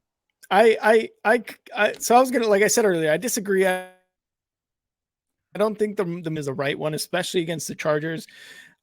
This is Ryan's a guy who didn't really engineer an offense to go 33 points last week, but was, under center for 33 points with that Colts team. So I think you kind of stick with that. And we mentioned Sam Ehlinger. Let's switch to Sam Ehlinger. That didn't work. They switched back to Ryan. They started looking a little bit better. Yeah, you're going to have your stumbles with Matt Ryan, but what did you expect when you signed them this offseason? Patrick Mahomes? No, you knew what you were getting. You're getting a former league MVP who is in the very back end of his career and could maybe make the Colts somewhat of a destination for them next year with, Jonathan Taylor in the defense and the offensive line we thought they were going to have. But yeah, I would rather go with Ryan over Foles. And I think that might just be biased because I did have him in the Bears for a little bit. So that might just be a little bit biased. Well, you would go Nick Foles over Matt Ryan? No. Matt Ryan over Nick Foles. But didn't Nick Foles also go to the Bears? That's what I'm saying. Yeah, that's why I have that bias. Okay. I have that bias against Nick Foles. Yeah, exactly. I get it now. I was like, oh, okay, that makes perfect sense. All right, hold up. Wait. All right, Trevor Lawrence, after having just a terrible year under Urban Meyer's bad parenting last year, has totally transformed into the guy that he was projected to be, Mel Kiper's top 5 quarterbacks of all time he's ever scouted. So here's the question. The NFL has moved Trevor Lawrence up into the top 7 quarterbacks, passing guys like Dak Prescott, Geno Smith, Justin Fields, Kirk Cousins, Aaron Rodgers, and Tom Brady. Is that where Trevor Lawrence belongs right now? Yes. And I will say, you said it perfectly. It was just whatever happened with Urban Meyer was like, let's forget that season. Trevor Lawrence is technically, in my eyes, a rookie this year, and he has made really great strides this year as a quarterback. He started off rough, and I think this it's just kind of him getting used to, again, like his 3rd head coach in his very, very short career. 3rd head coach, really. The offense is going to be a little bit different. They got some weapons. Obviously, they got rid of one of the running backs, and I mean, you really saw him evolve as a passer these last couple of weeks because Doug Peterson is a Super Bowl winning coach for he was with the Philadelphia Eagles. It's funny because he was the coach for Nick Foles when he won the Super Bowl, also Carson Wentz. But I think Trevor Lawrence, and we mentioned them earlier, right? Like he's that generational guy that is starting to kind of make strides this year. And because of a coach who isn't, trying to like, hey, yeah, you guys go ahead. I'm going to stay back at this Ohio bar and, stick my fingers in places. Yep. We're going to just go with that. So I think, like I said, technically, I think he's a rookie this year. So he's going to make the strides. He's making the strides right now. And, he's good. He's good. I think it's the right move. Have you seen Ted? Yeah. Up the fireman's ass. Yeah. I don't think you would stick a finger up his own ass. Get out of here. All right. Hold up. Hold up. Wait. All right. So there's a huge snowstorm headed to Chicago this week, Christmas Eve. Is this benefiting the Bills or the Bears? Is this Bills weather? Is this Bears weather? And what do you? I mean, we already gave our prediction on that the Bills were going to beat the Bears, but what exactly happens in this game with this weather, Kyle? All right. So, as a lot of people know at this point, depending on where you're watching this show from, there's an Arctic thing coming through right now. My mom lives in Nashville right now. It never snows there. It's supposed to be negative, in like -2. So the whole country's kind of cold right now. So I think when you talk about the storm, Buffalo advantage, yes, playing in the snow because they play in more snow every time. Usually Buffalo's the first snow game we see in like early October. We're like, damn, it's snowing in Buffalo. Everyone look, Buffalo, it's snowing already. They got 6 feet. I will say that it gets to a point where you're playing in the snow and sub-zero temperatures, whether it's in the single digits or sub-zero. It gets to a point where it's just freaking cold. I think nobody, this is the thing, nobody really has an advantage in the cold because Chicago, Green Bay, Minnesota, I screw Minnesota because they play in a dome. I'm going to go Green Bay and Chicago play in the coldest weather out of any team in the NFL. And I think that if the Bears have an advantage, it's not the snow. It's the thing no one's talking about. It's the sub-zero temperature. Yep. And I would agree. I don't think this really benefits either because both quarterbacks are mobile. Both quarterbacks can throw the ball. Obviously, Josh Allen more than Justin Fields. But I really think this is going to be a game where the rushing is going to be very important. Now, the Bears probably have the advantage over the Bills in that, but I still think the Bills have enough, well, not enough, but have way more on defense to make sure that the Bears don't get anything going, whether it be through the air or through the ground. I do think Justin Fields has another really good game, and that's why I started him over Josh Allen in my fantasy team. But we'll get to that a little bit later. So I don't, like you said, I don't think it necessarily is an advantage for either team because they both play in the same elements. But we still got the Bills to win, and I just maybe the sub-zero temperature, like you said, benefits the Bears, but we still got the Bills to win. So it's just going to be another fun snow game to watch. But let me just ask you really quick. If it is like a snow blizzard game, are you looking at Justin Fields' mobility to be limited? Obviously you can't run in that kind of snow. It could, if it's a blizzard, like a projected blizzard, Justin Fields' mobility may be a bad thing since that's his only thing he can do, and that might be taken away from him. You see players try to run in piles of snow, and they just can't really do anything. This could be a 6-9 ball game. You know what I'm saying? It could be. I think when you ask, like, is it gonna will Justin Fields kind of take a hit on his ability?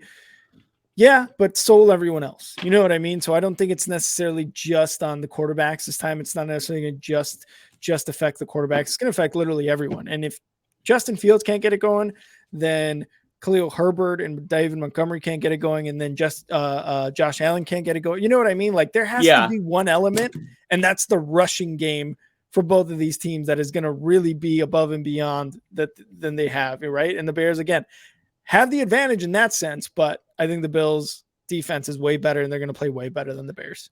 Definitely. And if you guys have time, look up the 2008 NFC divisional playoff game between the Seahawks, wildcard round, Seahawks-Packers. It was called the Snow Bowl.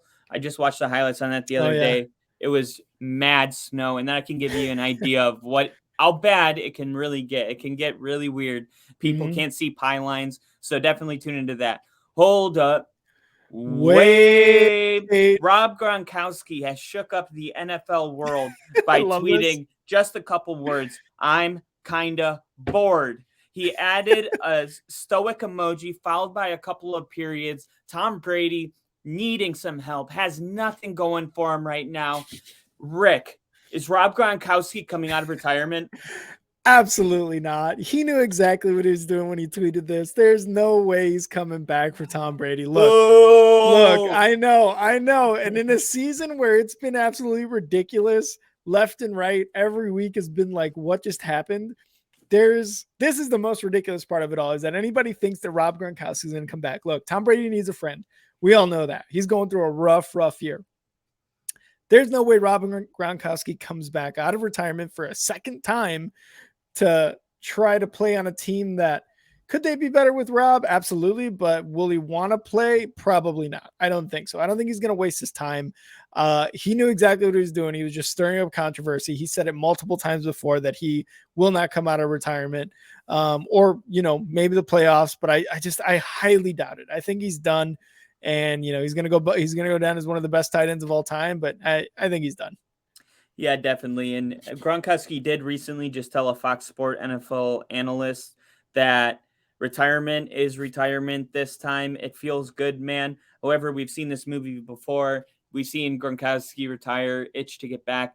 Maybe he does, maybe he doesn't. I'm not keeping it off the table, but I will lean towards the side that he doesn't come back, because I think it would take some time anyway. Like, if he came back now, he may not even be up to like football speed until the Super Bowl time. Mm-hmm. So we'll see about that. That was our hold up wait segments that we had for you guys. We're going to move on to another segment that is called I'm rich, bitch. Hold on, here we go. I'm rich, bitch. There it is. Sorry, my bad. I like it like that because it looks funny when we look back on it. I'm like, and then nothing happens. We're like, yeah. So I'm rich, right, bitch. This is the segment where Kyle and I try to give you guys decent betting advice. Probably don't take it, but hey, if you do, let us know. Let us know if you win anything because of us, because we will want a piece of that. But we're going to go over our best spread, underdog of the week, don't touch it bet, and our bet of the week. Kyle, do you want to start it off with best spread? Best spread. Okay. I was going to start off with don't touch it. So let me move to best spread. Actually, give me yours so I can track mine down. So best spread, I think this week is going to be the Lions -3. They're taking on the Panthers at home. They're the favorites, I think, at the Panthers. And kind of how I, took the Broncos -3 last week. I think the Lions got this, but I think I said a score, maybe like 2 scores, 10 points. I think I said, I'm not sure, but they're going to cover. They're definitely going to cover -3 against the Panthers. Crazy things have happened, but one of the crazy things is that the Lions are this good this late into the season, and that they turned their season around mid-year. So yeah, they're taking it -3 Lions. Yeah. And mine is the Cincinnati Bengals. They're the hottest team in the NFL. New England is an average team. I don't know why they're only supposed to win by 3. I get it. New England has a defense, but so does Cincinnati right now. Give me the Bengals by more than 3. Love it. Next up, we've got underdog of the week. Kyle, do you want to go first? Or you want me to take it? I'll give that one to you. All right. Underdog of the week this week for me is going to be the Eagles +5 against the Cowboys. I did pick the Cowboys, but I think that's a great underdog to take right now if you're anybody in the betting world. Again, I did take the Cowboys, but that's just because Jalen Hurts is also out. So this is possibly a good underdog to take, depending on who is starting, and maybe the line might change as football, as a Saturday football, or is that Sunday? I forget. Is that Saturday or Sunday? No, Saturday. Saturday, yeah. Yeah, as long as Saturday gets closer, depending on what Jalen Hurts is he active? Is he going to play? Is he hurt? That line may change, but as of right now, DraftKings has the Eagles +5 against the Cowboys, and I'm taking that one as my underdog of the week. All right, underdog of the week. Green Bay Packers going down to South Beach to play Miami. The Packers are finally playing loose. They know the receivers are Aaron Rodgers in a nice, cool climate with nothing to lose. I'm expecting this to be a really fun game. And if you're having a fun game with Aaron Rodgers, you might end up on the wrong side of it. What are the Packers plus what? The Packers are +3.5. 3.5. Love it. All right, Kyle, don't touch it. Let me see if hold on. Let me see if I can play the sound. Let me see if I got it. If I got it. Yep, here we go. God gave us a great big apple, see? And he said, don't touch it. He didn't say touch it once in a while. He didn't say take a nibble when you're hungry. He said, don't touch it. Don't think about touching it. Don't sing about touching it.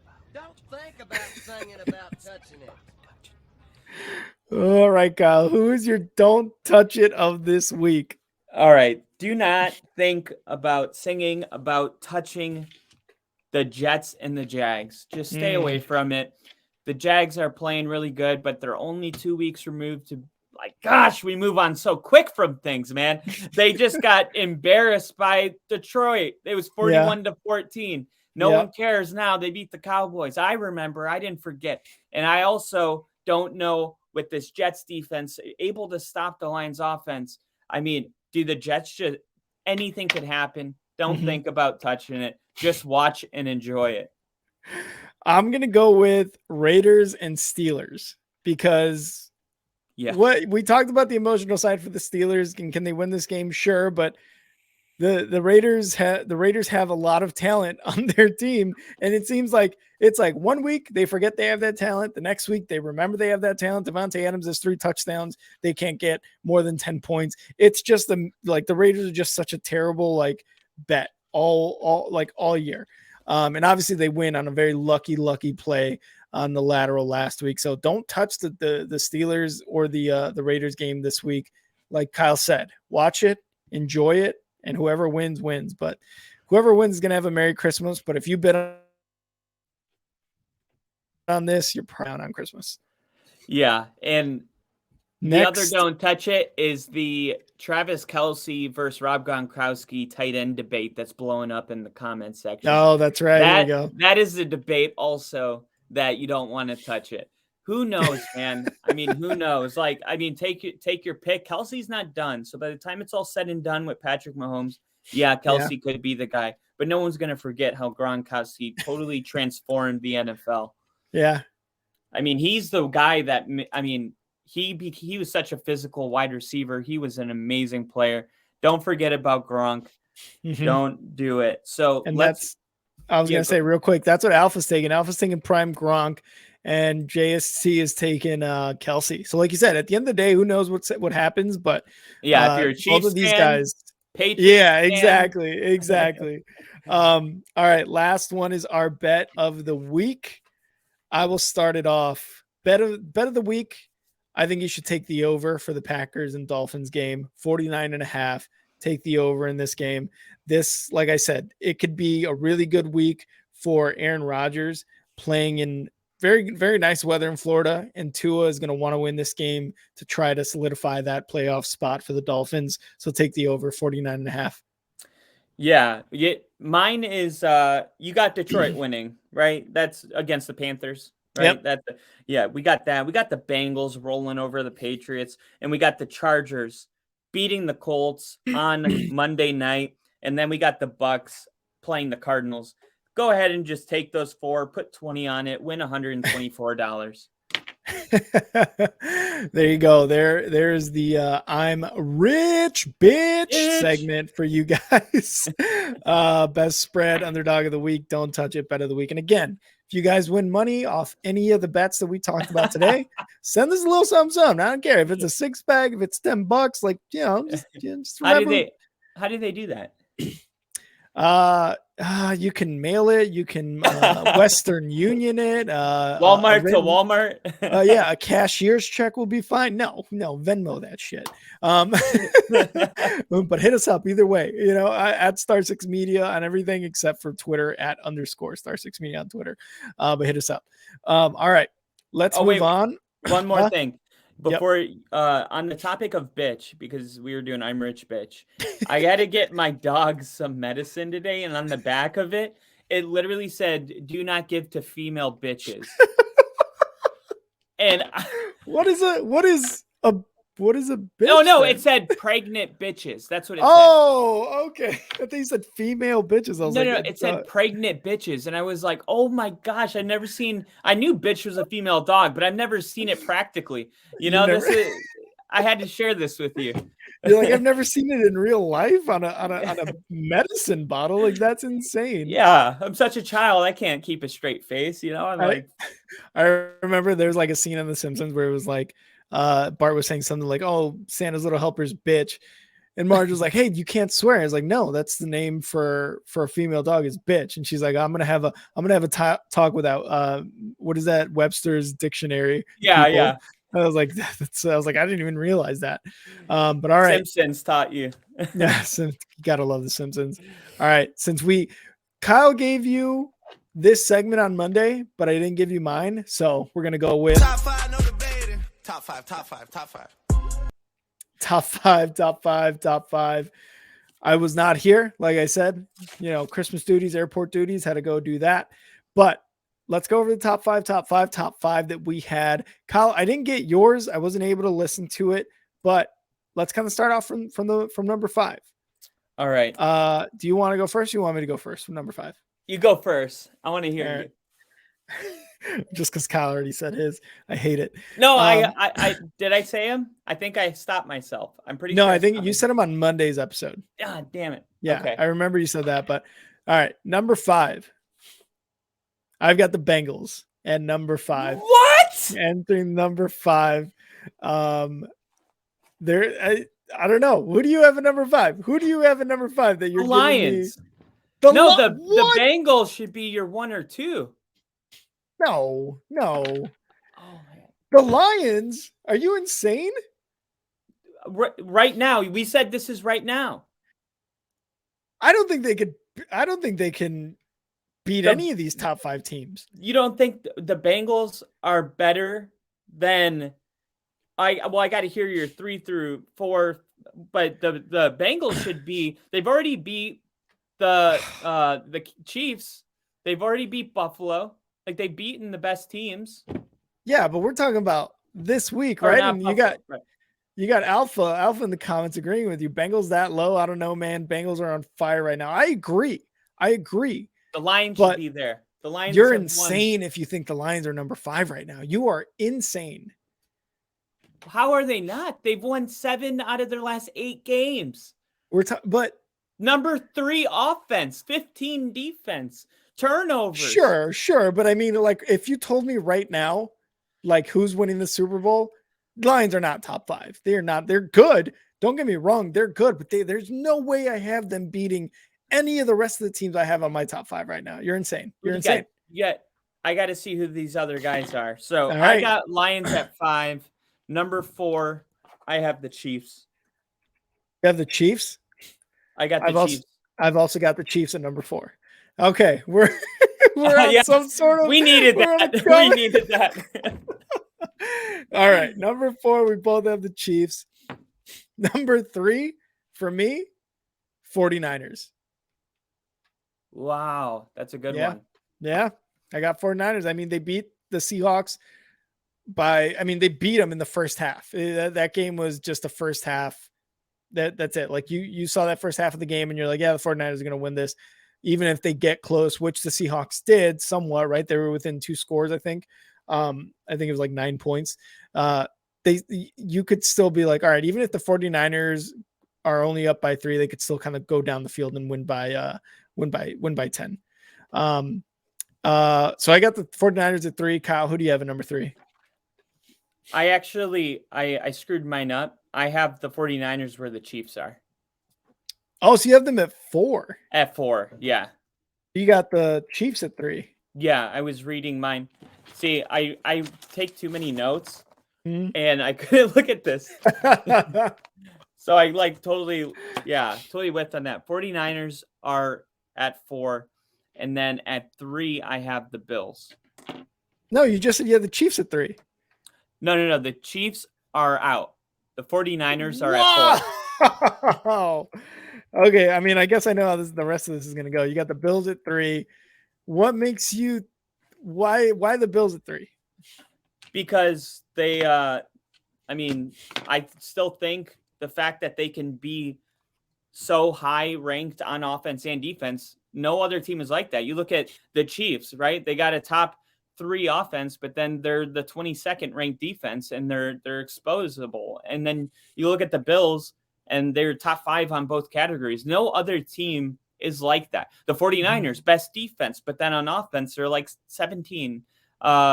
It's just the Bills are doing something that the other teams aren't doing, but I do have some concerns about their ability to run the football and not overuse Josh Allen. And that's why the Bills aren't the clear number 1 for me, is because I don't know if it's going to work in the long term or like even in the playoffs, because you saw Miami, they were almost able to beat Buffalo.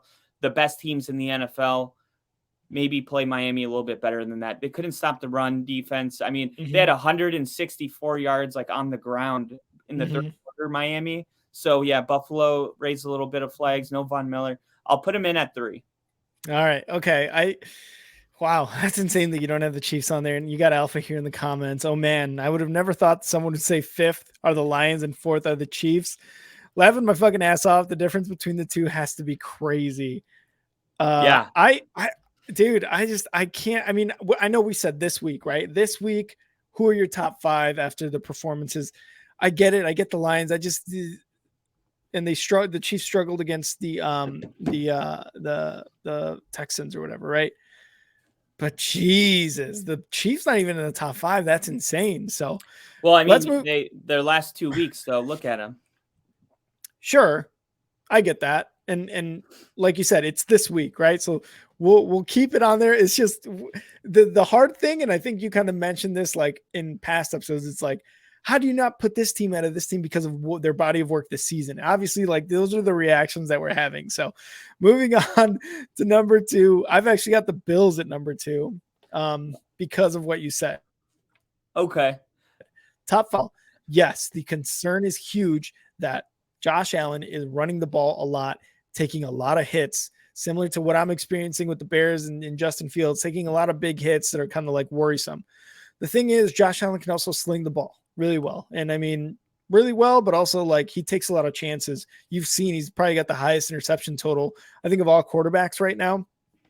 So that's worrisome as well. But the more worrisome part is like, how many more hits until you kind of like are really shortening your career by a couple of years. So I've got the Bills at number 2 after a really, really good win against the Dolphins. Yes, it was close and it was a field goal, but you know, they stayed in the game and they proved that they can beat top teams in the NFL. That's fair. That's fair. At number 2, you're going to hate me, but I have the Bengals. I knew it. I knew it. They're good. They're good. They're good. They're really good right now. And there's no one in the NFL playing better football than the Bengals. So if it is based on right now, the Bengals should be maybe number 1, but you know who I have there. So I'm going to take the Bengals at number 2, and I'm very confident with that pick. And I don't think it's crazy to say that the AFC, they could be representing the AFC in February. So they got it together, and Joe Burrow is a freaking winner. And it's going to take people a little bit of time to catch up because the Bengals have been bad for a while. But I said this in the offseason when we predicted our division winners. I was like, they won the Super Bowl. No one's talking about them. And they're adding new offensive line weapons. Like they're going to be good again. They went to the Super Bowl. Oh, okay. Yeah. Then, you know, I just think, why is this so shocking? And it's just, it's Joe Burrow. What did he do in LSU? All he did is win his whole life. He's a winner. He's one of the best quarterbacks in the NFL with Joe Burrow, Mahomes. Like Joe Burrow, I would even put him over guys with a lot of talent like Herbert because Joe wins. Nobody could have went to the Super Bowl with that O-line last year, and now he's got a better O-line. And I mean, the sky's the limit for him. Jamar Chase, T. Higgins, Tyler Boyd. It's the best receiving core in the NFL, period. So, yeah. And you got Alpha in the comments. Bengals at number 2 seems just right, in my opinion. So you got someone else who agrees with you. I've got him in number 5. Obviously, you think I'm an insane person, but you also don't have the Chiefs in your top 5. But we'll get over it. We'll get over it. Well- Number one. No, we're over it. We're over it. Kyle. Okay. We're over it. Number 1, we have the Eagles at number 1. We both have the Eagles at number 1. One loss on the year. You have the Colts? No, the Texans after back-to-back weeks. No, dude, they beat the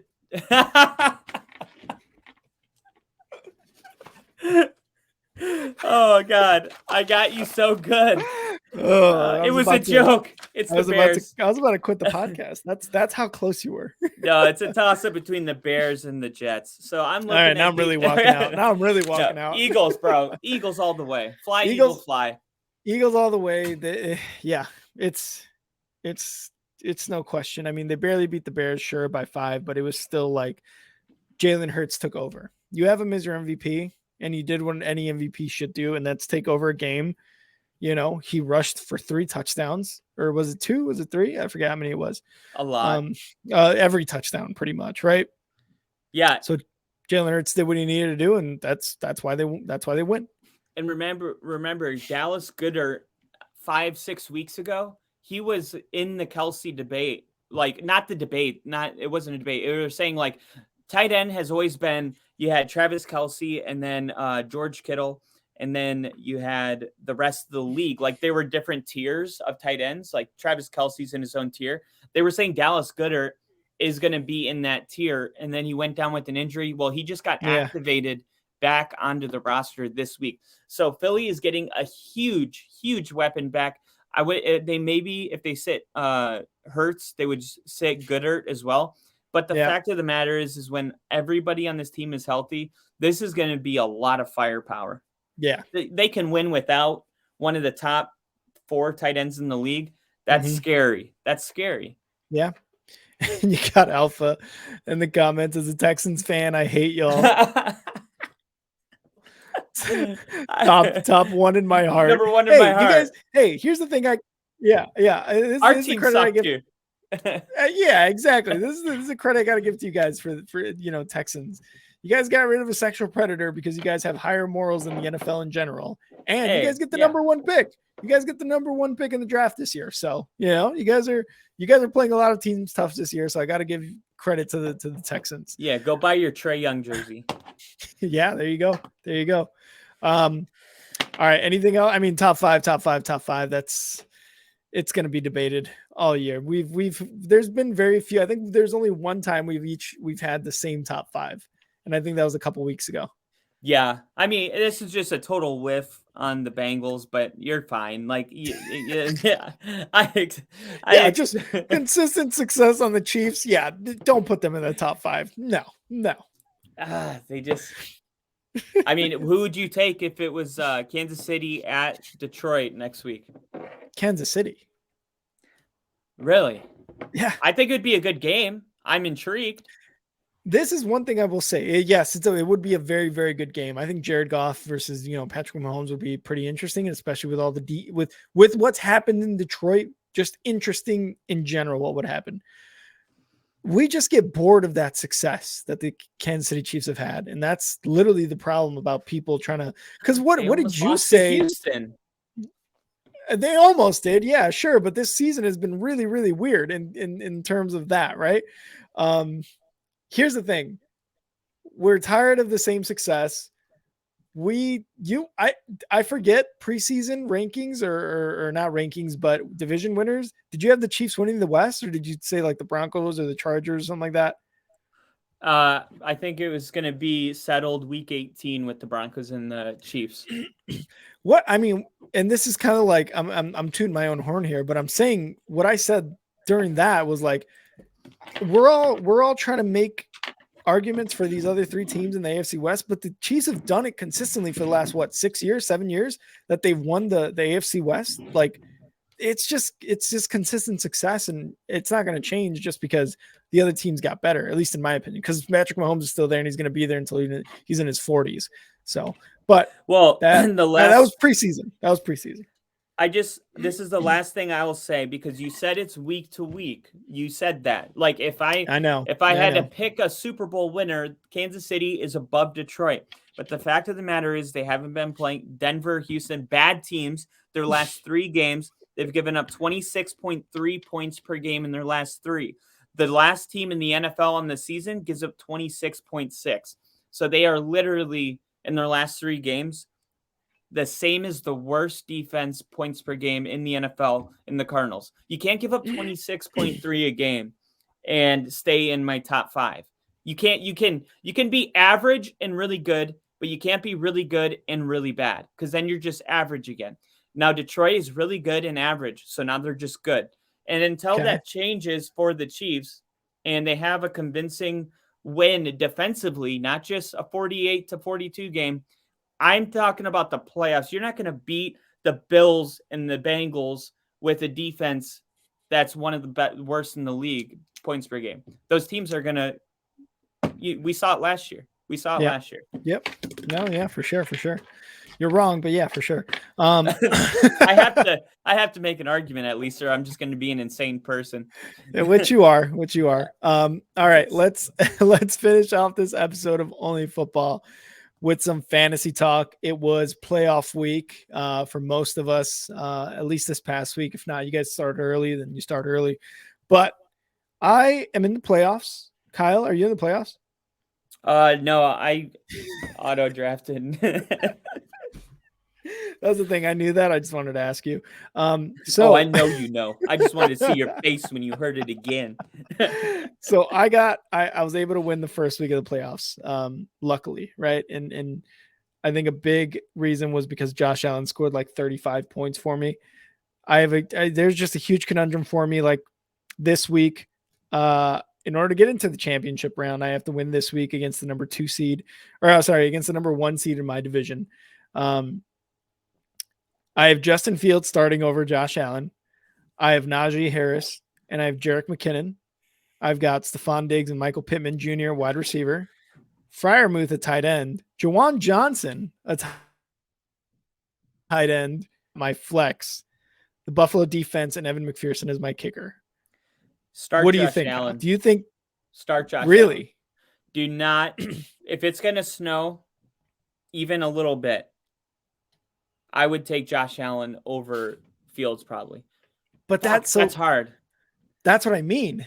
Because I mean, Josh Allen, the Bills defense could, I'm going with Josh Allen in that. And also, you got Stephon Diggs, so you'll always get the double. It'll be a double when Josh Allen throws the touchdown to Diggs. Yeah, which is like one of those, not if when.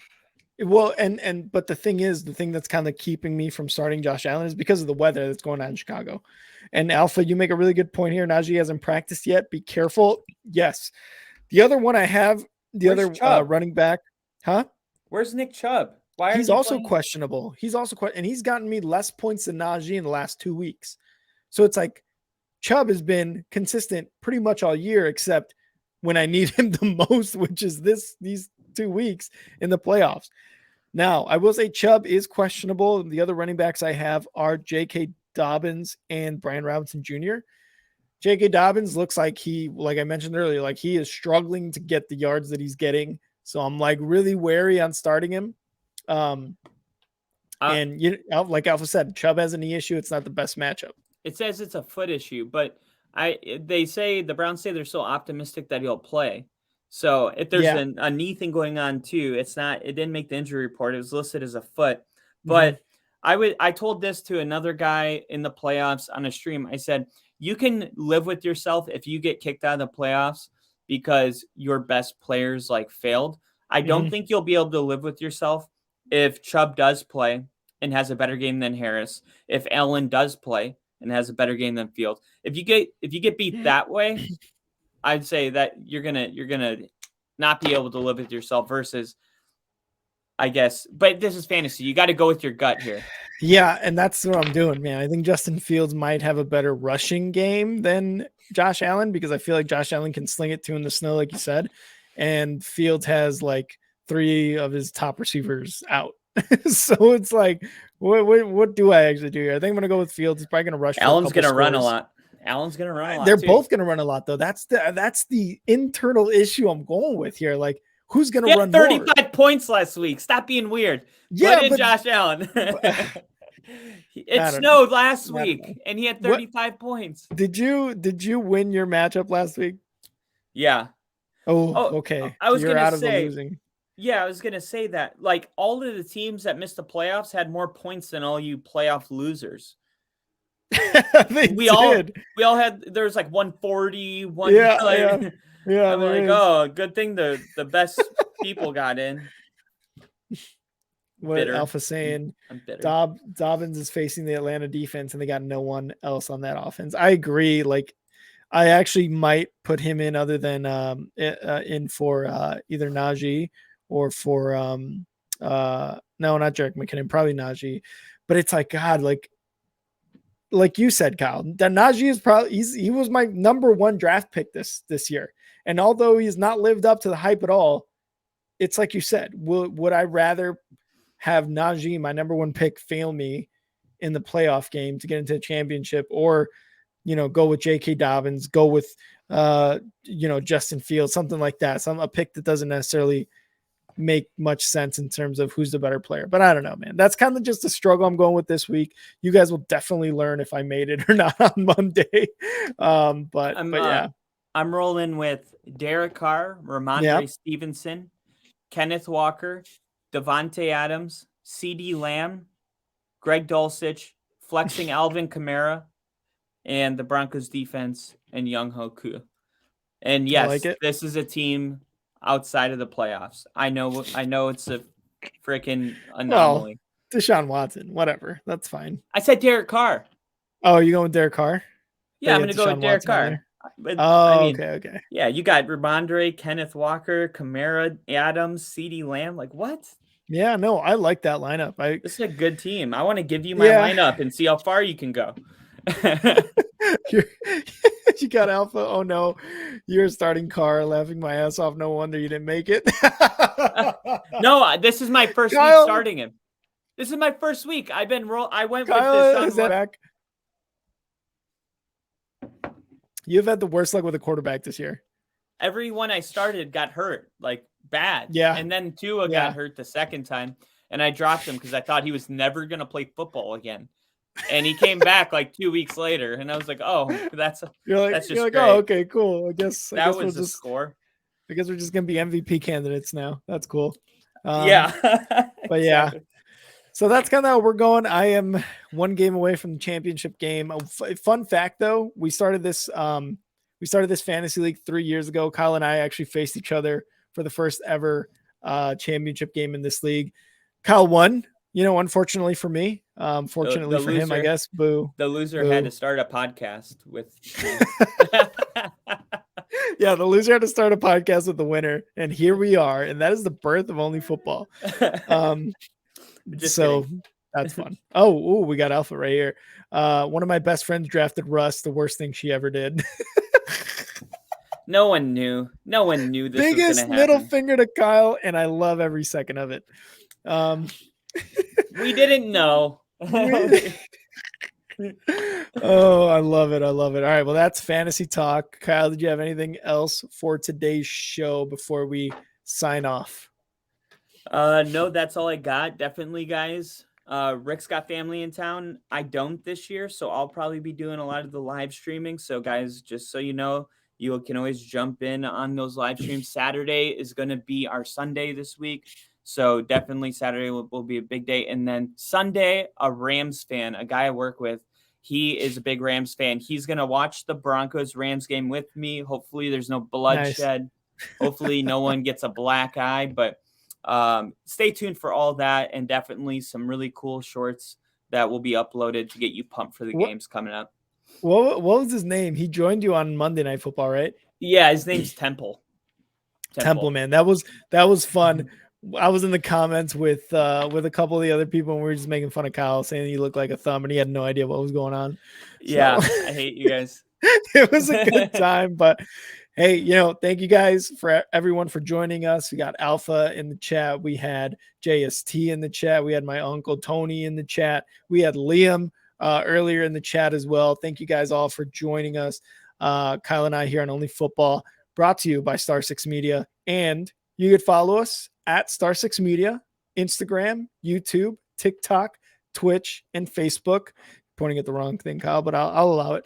And on Twitter at _ Star 6 Media.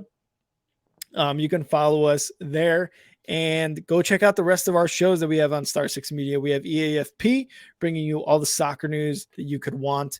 JCA Sports, pretty much covering all sports news, in the national network, basketball, NBA, MLB, NHL, NFL, everything.